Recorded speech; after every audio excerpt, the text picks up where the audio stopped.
No operation, no painkiller. చిన్న injection ద్వారా మోకాలు మరియు నడుము నొప్పులకు దీర్ఘకాలిక పరిష్కారం. డాక్టర్ ప్రకాష్ గుడిపూడి. 18 ఏళ్ల అనుభవం, 8,000కు పైగా హ్యాపీ పేషెంట్స్. సంప్రదించండి. Allieds pain and pain management centre, Hyderabad. Right, Ravichandra Reddy గారు, యువగలం నవశకం రేపు నిర్వహించబోయే ముగింపు సభకు కూడా తెలుగుదేశం పార్టీ పెట్టిన టైటిల్ ఇదే. ప్రజా సమస్యలు తెలుసుకున్నారు, పిటిషన్లు స్వీకరించారు. ఇది ముగింపు కాదు, ఒక కొత్త శకానికి నాంది పలికే వాతావరణం ఏర్పడింది యువగలం పాదయాత్రతో. ఇది టీడీపీ నేతలు అంటుంది. పాదయాత్రపై మీరేమంటారు? సార్ నమస్కారం. సతీష్ గారు, మీకు, దీపక్ రెడ్డి గారికి, అలాగే టెంటివ్ ప్రేక్షకులందరికీ నమస్కారం. సార్, ఉదయాన్నే దీపక్ రెడ్డి గారు పడ్డ కష్టం మామూలు కష్టం కాదు. ముఖ్యంగా ఎలా హైలైట్ చేయాలి, నారా లోకేష్, యువగళం, మరి నవశకం, ఏదేదో పాపం చాలా కష్టం. ఎందుకంటే ముఖ్యంగా లేని దాన్ని ఉన్నట్టు చెప్పాలంటే చాలా కష్టం.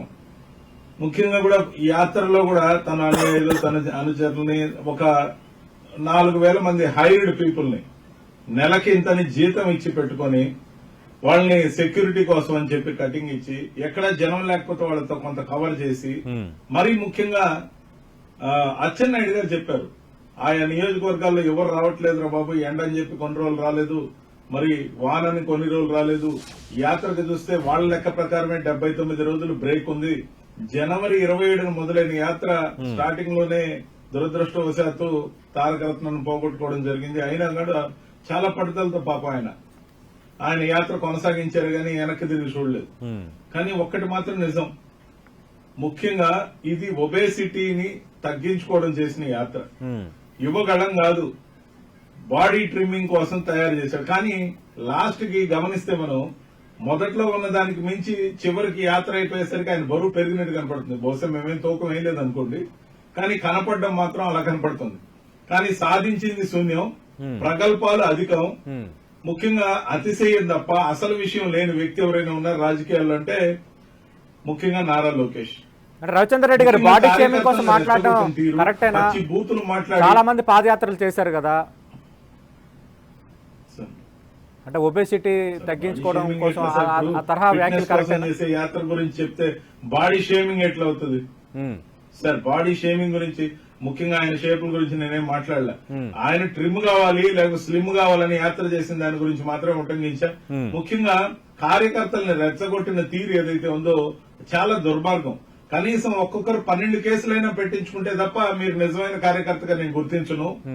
అలా పెట్టించుకుని ఎన్ని ఎక్కువ కేసులు పెట్టించుకుని వస్తే వాళ్ళకి నామినేటెడ్ పోస్టులు ఇస్తాను, ఏదో ఈయన అధికారంలోకి వచ్చినట్టు, ఈయనకే గతి లేదంటే ఊరందరికి పదవులు ఇస్తున్నట్టు ఏదైతే చెప్తాడో, ఆ కటింగ్ ఏదైతే ఉందో, తనకి తన తండ్రికి కేసులు చుట్టుముట్టిన తర్వాత మీడియా ముందు ఏడుపు లంఘించుకున్నాడు. అంటే కేసులంటే ఇతగాడికి భయం. రెడ్ బుక్ అని అందరిని భయపిద్దాం అనుకున్నాడు. ఆ రెడ్ బుక్ ఎటు పోయిందో ఆయనకే తెలియదు. పాపం రెడ్ బుక్ లో ఆయన ఏ పేర్లు రాసుకోవాలో కూడా అర్థం కాని పరిస్థితి, దిక్కు దివాణం లేని పరిస్థితి.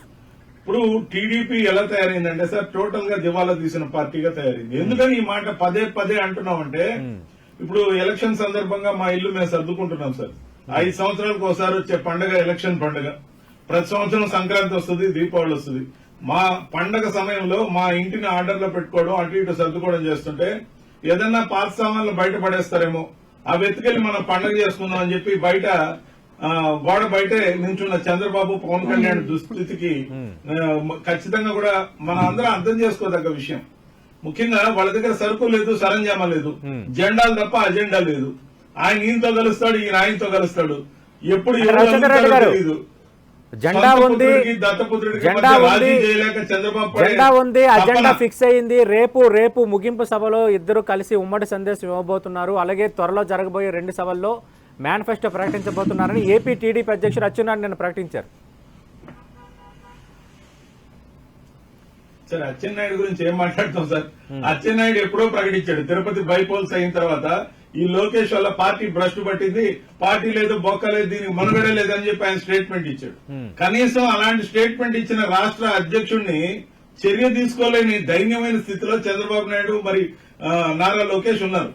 అంటే వాళ్ళకి గతి లేదు. ఉన్న నలుగురు కూడా వెళ్ళిపోతారేమో అన్న భయం. వాళ్ళ దగ్గర అసలు మనుషులు లేరు సార్. మా నెల్లూరు జిల్లా వరకు చూస్తే 10 నియోజకవర్గాల్లో వాళ్ళకి అభ్యర్థులు లేరు. మొన్న ఈ మధ్య వాళ్ళకి అదృష్టం కలిసి వచ్చినట్టు ఎమ్మెల్సీ ఎన్నికల్లో ఎవరైతే ఓటు విషయంలో తేడా చేశారనుకున్నారో వాళ్ళని మేము సస్పెండ్ చేస్తే వాళ్ళు తప్ప ఈ రోజు నెల్లూరులో దిక్కు మొక్కు లేదు. పాత నాయకులందరూ పద్ధతిగా సర్దిపట్టిపోయారు. అసలు ఎవరు పార్టీ ఆఫీసులకు రారు పాపం. ముఖ్యంగా ₹1 ఖర్చు పెట్టరు, పార్టీ కోసం పని చేయరు. అలాంటి క్యాడర్ తో అంటే నెల్లూరు జిల్లాలో చెప్పుకొని తెలుగుదేశం పార్టీకి ఎవరు లేరు, క్యాడర్ లేరు అంటున్నారు. మీ లీడర్స్ వెళ్ళిపోయారు జిల్లాల గురించి చెప్తే ఈ పార్టీ శాసనసభ్యులు తెలుగుదేశం పార్టీలో చేరారు కదా. ఇంకా దారుణంగా ఉంది. అవును సార్, నేను ఇప్పుడే అదే చెప్పా. మేము ఎవరినన్నా వద్దనుకుంటే మా పాత సామాన్లు లేదన్నా ఇంటి బయట పడేస్తే ఆ వ్యక్తికి పండుగ చేసుకునే రకంగా ఉన్నారే తప్ప వాళ్ళ దగ్గర సరుకు లేదు సార్. వాళ్ళ దగ్గర పాత లీడర్ లేరు. మేము అడుగుతున్నాం 10 నియోజకవర్గాల లీడర్ల పేరు చెప్పమని చూద్దాం, పోటీ చేయదగ్గ వాళ్ళని. అందుకే గతి లేక మేము అలా వద్దనగానే వాళ్ళని పట్టుకున్నారు క్యాచ్ అని. ఏదైతే రాజకీయం నడుపుతున్నాడు చంద్రబాబు నాయుడు గారి పార్టీకి దుస్థితి మన కళ్ళ కట్టినట్టు కనపడతా ఉంది. రైట్ రెడ్డి గారు, వైఎస్ఆర్ కాంగ్రెస్ పార్టీ షేక్ అయ్యే పరిస్థితి ఉంటుందని దీపక్ రెడ్డి గారు అంటున్నారు. కానీ ఒక చర్చ కూడా బయట ఏంటంటే మొన్న 11 మంది ఇన్ఛార్జీలు మార్చిన తర్వాత మళ్ళీ కొన్ని జిల్లాల మార్చాలనుకుంటే కొందరు ఎమ్మెల్యేలు మాత్రం ధిక్కార స్వరం వినిపిస్తున్నారు. మేమింతా కష్టపడి మా భవిష్యత్తు మేము పనంగా పెట్టాలని అడుగుతున్నారని బయట జరుగుతున్న చర్చ. ఇప్పుడు టీడీపీ ప్రస్తావించిన అంశం. సతీష్ గారు, ఎవరినైనా మీకు టికెట్ లేదన్నప్పుడు కొంత బాధ కలగడం మాత్రం ఖచ్చితంగా రాజకీయాల్లో రాజకీయ నాయకుడికి ఉండే పెయిన్ ఖచ్చితంగా ఉంటుంది. అది ఎవరైనా కావచ్చు. అందులో సిట్టింగ్లు అయితే మరీ అధికంగా ఉంటుంది. ముఖ్యంగా ప్రతి ఒక్కరు కూడా పార్టీ కోసం కష్టపడ్డారు. కానీ జగన్మోహన్ రెడ్డి గారి స్టైల్ అండ్ అప్రోచ్ చాలా భిన్నం సార్. ఎవరికైనా చెప్పకుండా ఏం చేయట్లా, వాళ్ళని పిలిపించి వాళ్ళతో మాట్లాడి ఈ కారణాల వల్ల మీకు టికెట్ ఇవ్వలేకపోతున్నాను, మిమ్మల్ని జాగ్రత్తగా చూసుకుంటాను, మరింతగా మిమ్మల్ని దగ్గరకు తీసుకుంటానని చెప్పిన తర్వాత చేస్తున్నారు. వెన్నుపోట్లు ఉండవు సార్. ఇక్కడ సాక్షాత్తు నమ్మిన ఎన్టీఆర్ ని ఎన్నుపోటు పొడిచి వాళ్ళ ఆత్మగౌరవం గురించి ఏదో మాట్లాడారు ఇందాక దీపక్ రెడ్డి గారు. ముఖ్యంగా ఎన్టీఆర్ ని వెన్నుపోటు పొడిచి వాళ్ళ ఆత్మగౌరవం దెబ్బతీసి సాక్షాత్ అధినాయకుడి మీద చెప్పులేయించి పార్టీ లాక్కొని జెండా లాక్కొని ఎన్టీఆర్ ట్రస్ట్ భవన్ లాక్కొని ఆ డబ్బు దశకం లాక్కొని సీఎం పదవి కొట్టేసిన నాయకుడు చంద్రబాబు నాయుడు. ఆయన నేతృత్వంలో వీళ్ళు పనిచేస్తారు. ఇచ్చిన హామీ ఒక్కటి అమలు చేయడు సార్. ఇచ్చిన హామీ ఒక్కటి అమలు చేయడు కాదు సార్. ఇచ్చిన హామీ ఒక్కటి అమలు చేయడు. గత ఎలక్షన్ లో 2014లో ముఖ్యంగా 609 హామీలు ఇస్తే ఒక్క హామీ కూడా సంపూర్ణంగా అమలు చేయలే. మేము ఇచ్చిన 129 హామీల్లో 128 సంపూర్ణంగా ఒక్క హామీ పాక్షికంగా అమలు చేశాం. 45 హామీలు ఇవ్వని అంశాలు చేశాం. ఇది మా క్రెడిబిలిటీ సార్. చంద్రబాబు నాయుడు గారికి జీరో క్రెడిబిలిటీ. అతనికి నాయకుడిగా మ్యానిపులేషన్ మేనేజ్మెంట్ లేకపోతే ఎల్లో మీడియా దన్ను తప్ప ప్రజల దన్ను ఏ రోజు లేదు. అతను manipulation, hype creation media creation వల్ల జనాల్లో ఉన్నట్టు భ్రమింపజేస్తున్నాడు.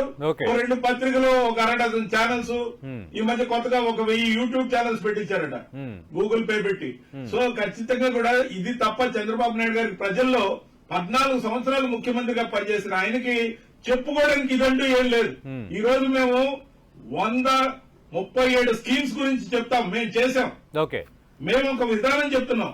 మేము చేసిన మేలు మీ ఇంటికి చేరుంటే మీరు చేరిందని భావిస్తే తిరిగి మమ్మల్ని ఆశీర్వదించమన్నాడు మా నాయకుడు. ఇది ఒక హీరో యొక్క లక్షణం. అక్కడ విలన్ ఏం చేస్తున్నాడంటే అక్కడంతా విమర్శించి ఇక్కడంతా విమర్శించి కాబట్టి నాకు ఓటేయమని అడుగుతాడు. నా ఒక్కడికి ఎట్టాయి కాబట్టి నలుగురిని కలుపుకొని వస్తే నాకు ఓటేయండి, 4 జెండాలు చూసి నాకు బలం వచ్చింది, ఇది నా వాపు కాదు బలం అని చెప్పి చంద్రబాబు నాయుడు గారి అద్భుతమైన పాలన అందించాము, ప్రజలు మాతో ఉన్నారు, మేము ఇచ్చిన హామీలను పెర్ఫెక్ట్ గా అమలుపరిచామని చెప్తున్నప్పుడు ఎందుకు ఈ అభ్యర్థులను మార్చడం, వ్యతిరేకత ఉందని నేతలను ఎందుకు స్థానచలనం చేయడం? సార్ అది కరెక్ట్ పాయింట్ సార్. మన ఇల్లుని సర్దుకునేటప్పుడు ఒక కొత్తదనం కోసం, ఒక ఫ్రెష్ ఫ్లేవర్ కోసం మేము ఏ విధంగా సర్దుకునే హక్కు మా ఇంటి యజమానిగా మా నాయకుడికి ఉంటుంది. కానీ ఇటు జరిపితే అంట చెల్లదంట, అక్కడ చెల్లని కాసు ఇక్కడ ఎలా చెల్లుతుందంటాడు. ఎప్పుడో ప్రజల్లో రద్దయిపోయిన నోటు చంద్రబాబు నాయుడు. మరి ఆయన మేము వద్దనుకున్న వాళ్ళని తీసుకొని ఆయన ఎలా చెల్లుబాటు అవుతాడు సార్? ఓకే, ఇప్పుడు సార్ వాళ్ళ వాళ్ళ వాళ్ళ వాళ్ళ నాశనానికి వాళ్లే కారణం అనే దానికి ఇలాంటి వ్యాఖ్యలే సార్. ముఖ్యంగా తుప్పు పట్టిన డొక్కు సైకిల్ వద్దు పొమ్మని చెప్పి సైతాన్ పాలన మాకు వద్దే వద్దని చెప్పి చంద్రబాబు నాయుడిని తరిమి కొట్టారు. వాళ్ళ కళ్ళకి మేము ప్రజలకు మేలు చేస్తుంటే, ఇచ్చిన మేనిఫెస్టో అమలు చేస్తుంటే సైకో అన్నారు కదా. ఈ సైతాన్ని మాకు వద్దని ఏదైతే డిసైడ్ చేశారో ఈ సైతాన్ని ఏం చేస్తారనేది రాబోయే ఎలక్షన్ లో మీరు చూస్తారు. ఇకపోతే గారడి ప్యారడి పాటల్లో డాన్సులు, సినిమాల్లో డాన్సులు అయితే ఓకే, రాజకీయాల్లో డాన్సులు, ఈ డ్యూయెట్లు ఏందో అర్థం కాని పరిస్థితుల్లో డోల్ డ్రమ్స్ లో ఉన్నది పవన్ కళ్యాణ్. పవన్ కళ్యాణ్ అనే దత్తపుత్రుడికి సొంత పుత్రుడికి మధ్య సంధి కుదర్చలేక, రాజీ బేరాలు చేయలేక, కమిట్మెంట్ పెంచాల్సిన పరిస్థితిలో పెయిడ్ బ్యాచ్ లా తయారైన చంద్రబాబు నాయుడు గారు అటు ఇటు తారట్లాడుతున్నారు. సొంత బలం లేనప్పుడే అద్దె బలం తెచ్చుకుంటారు sir.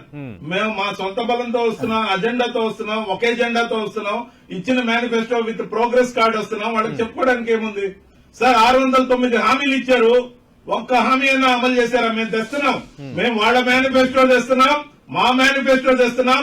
There will be comparison. We appeal to people. మేము పోల్చి చూసుకోండి.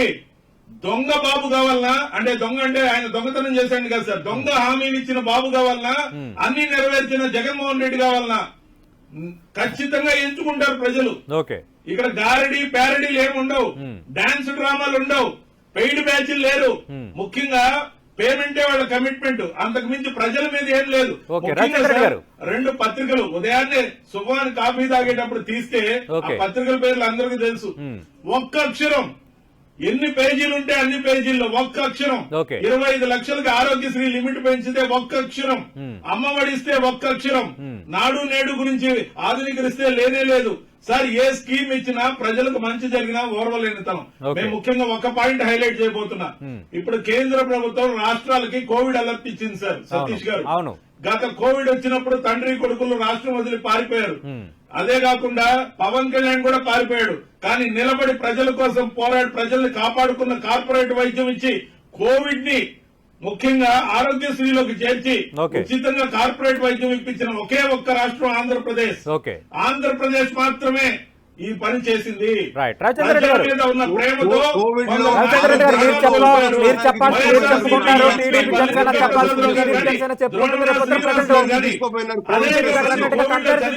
ప్రజల కోసం నిలబడ్డారు. ప్రజలు కంపారిజన్ చేసుకుంటారు, ఎవరు హామీలు ఇచ్చారు, ఎవరు హామీలు నెరవేర్చారు, రాకూడదని కోరుకుంటున్నారు. ఎవరు పాలన బాగుంది, ఎవరు పాలన బాగోలేదు, మళ్ళీ ఎవరు కావాలి, ఎవరు వద్దు అనేది ప్రజలు విచక్షణ విస్తృతమైపోయింది. ప్రజలు విచక్షణ విస్తృతమైపోయింది. వాళ్ళు డిసైడ్ చేసుకుంటారు. అయితే మీరు సొంత బలం లేకపోతేనే అద్దె బలం తెచ్చుకుంటున్నారని పదే అంటున్నారు. అంటే పొత్తులు పెట్టుకుంటే అద్దె బలం తెచ్చుకున్నట్టు అవుతుందా? అలా అయితే గతంలో ఉమ్మడి ఆంధ్రప్రదేశ్లో కాంగ్రెస్ ముఖ్యమంత్రిగా రాజశేఖర రెడ్డి ఉన్నప్పుడు లెఫ్ట్ పార్టీస్తో పొత్తు కుదుర్చుకున్న సందర్భం మనం చూసాము. అప్పుడు టీఆర్ఎస్ లాంటి పార్టీలు కూడా అప్పుడు కలిసిన వైనం మనం చూసాం.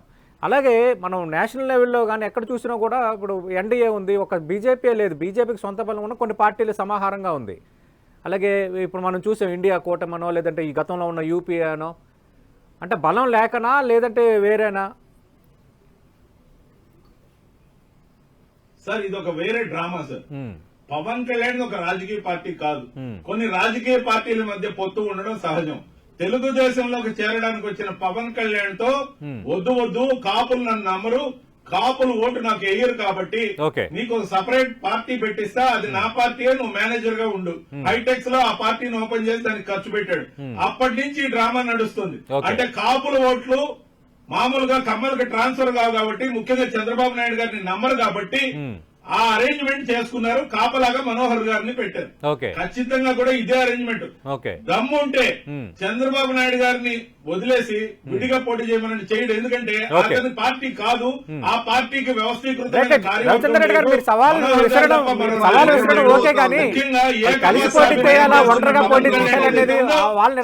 నాయుడు కోసం తారంగా రాజకీయ పార్టీ కాదని ఎలా అంటాం? ప్రజలకు అర్థమయ్యేట్టు చెప్పాల్సిన బాధ్యత మాది. ప్రజలకు అర్థమయ్యేట్టు చెప్పాల్సిన బాధ్యత మాది.